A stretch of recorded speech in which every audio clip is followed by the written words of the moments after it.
Yo, what is going on, everyone? My name is Nick, or the Notorious Fantasy, and in today's video, we are going to be talking about Julio Jones and his potential landing spots via an NFL trade that is probably going to be happening relatively soon. Right now, it is the 30th of May. June 1st is when all of these kind of big moves are going to end up happening due to how salary cap works in the NFL. So relatively soon, we should be seeing Julio Jones go to another team. Now, right now, a lot of the talk is that Julio Jones is not commanding the first round pick that the Atlanta Falcons want in return for Julio Jones, which would kind of make sense, right? Julio Jones is 32 years old. While I don't think Julio Jones is on some type of downturn, I actually think he's going to be good for another at least 2-3 years. But obviously, age means something. When you draft someone with your first round pick, that guy's going to be like 20 years old, 22 years old, and Julio Jones is 10 years older than that. So I understand why some teams are not willing to give up a first round pick for him.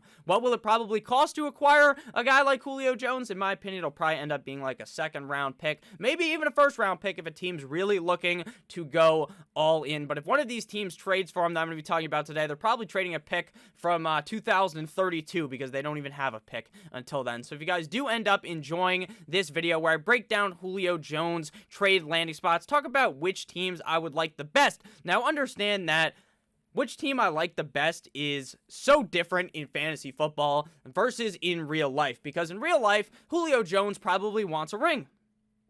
He wants a ring on his finger. That's why he's not going to Dallas, because he wants a ring. That's what he said on TV. I know you Cowboys fans probably don't like to hear that, but Julio Jones said it himself. That's much different than for fantasy, because for fantasy, you want him to really be the number one or number two option on the team so that he could end up performing. So again, if you guys do end up enjoying this video, make sure you hit that subscribe button down below. So Julio Jones, before we kind of get into the landing spots, we have to talk about what his stats looked like last season. Last year, Julio only ended up playing in 9 games, finishing as wide receiver 52 in PPR, 53.5 PPR, and 52 in standard. Unless you play like 14, 15 games, you're probably not going to be able to scratch the top 20, unless obviously Julio Jones was scoring 7,000 points every single game, which he wasn't, but he did put up a solid season, averaging 16.2 PPR points per game, 13.4 half PPR points per game, and 10.6 standard points per game, meaning on a points per game basis, Julio was wide receiver 14 in PPR, 13 half PPR,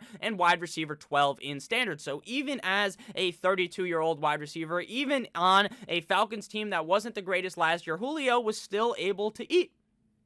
He was still able to put up the numbers of Julio Jones past, even in a older age. Now, I understand, but Nick, he got hurt. He missed 9 games. Don't you think he's an injury-prone player? He really isn't that much of an injury-prone player. Sure, 2019 hurts his hip flexor, has a hip flexor strain, doesn't miss any games. Week 12 of the 2019 season has a shoulder sprain, misses 1 game, and then last year had a hamstring strain to miss a bunch of those games, missing 7 games. So obviously, to me, he has missed some time with injury, but I wouldn't really dub Julio Jones as an injury-prone player, so I'm not really all too worried about that. Last season, he had a grand total of 68 targets, one off of being very nice, I like, 7.6 per game, which is obviously very high, having 51 receptions on the year, 771 receiving yards, 85.7 per game, as well as 3 total touchdowns. Now, Julio Jones will never be a touchdown monster. That's just not the guy he is, even though he's built like a dude who could score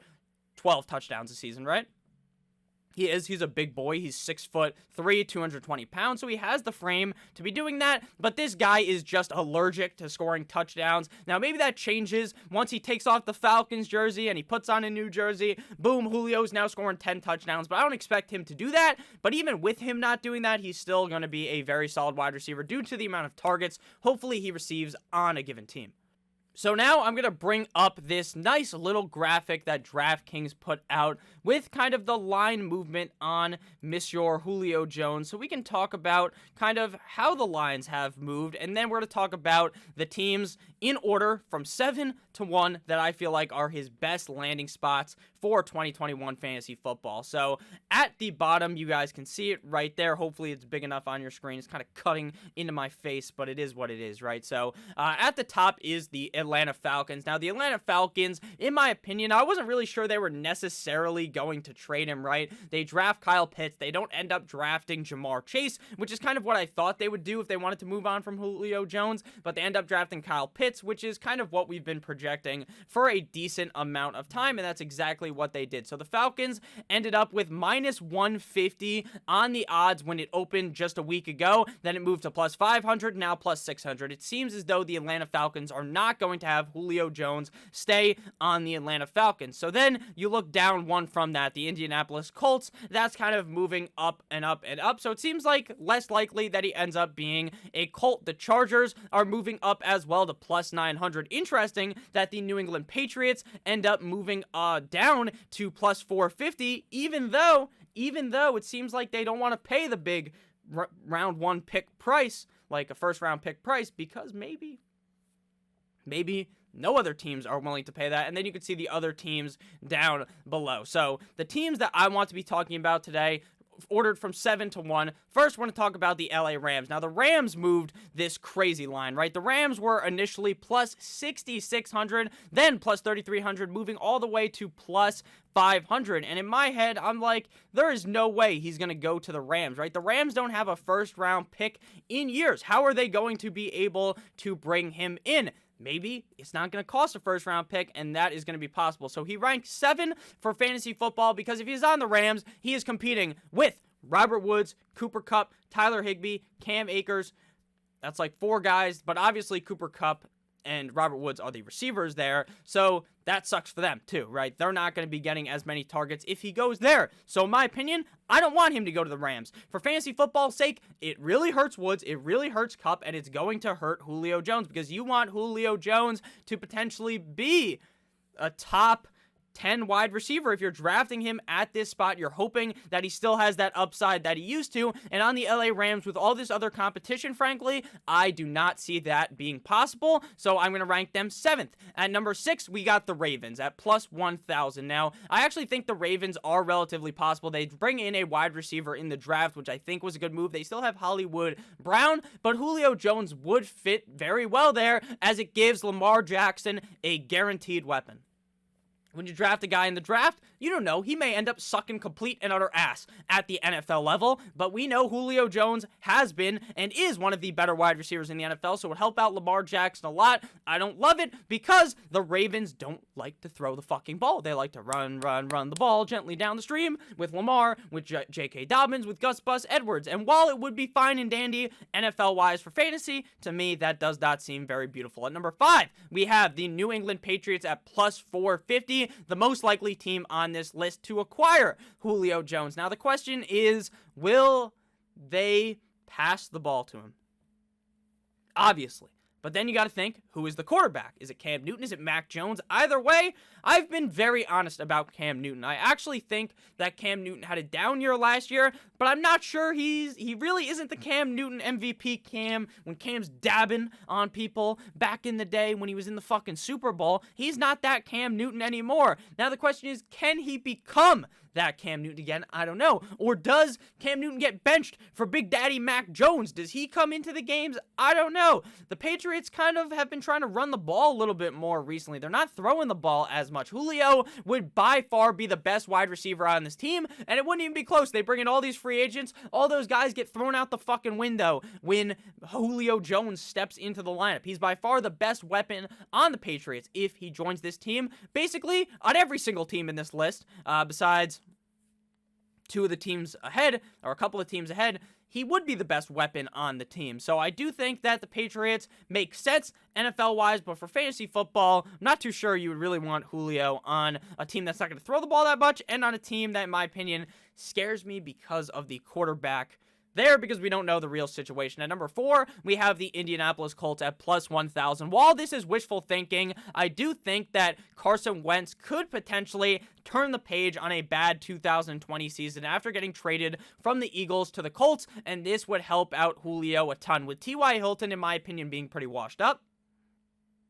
Very washed up, in my opinion, with Julio being very good still, and clearly would be the wide receiver 1 in this offense, I think that he could be very good there as well. At number 3, we have the Green Bay Packers at plus 1,200. Now, again, we don't know about Mr. Obviously, Aaron Rodgers. He's kind of not there. Now, there's rumors that he's going to be on the cover of Madden, but they haven't announced anything yet because they don't know where the fuck he's going to play. So, if Rodgers plays there, I would love that for the Packers, but the Packers hate bringing in weapons for Aaron Rodgers. That has been blatantly true throughout the year, so I don't really think that he will end up being a Packers wide receiver, but that is possible. Now, while this breaks the order because there's only 2 teams left to talk about, I think the Cardinals are a team to talk about, but they're not on this list, right? They're not on this list at all. If he was to go to the Cardinals, he would be fucking amazing. Frankly, I don't see it happening because I don't know what they're going to trade to get him. I feel like this team has so much money invested into the team that it would be hard for them to get away enough salary cap to get Julio Jones because he comes with this decently sized contract. But I figured I would mention him because Deandre Hopkins has been recruiting him.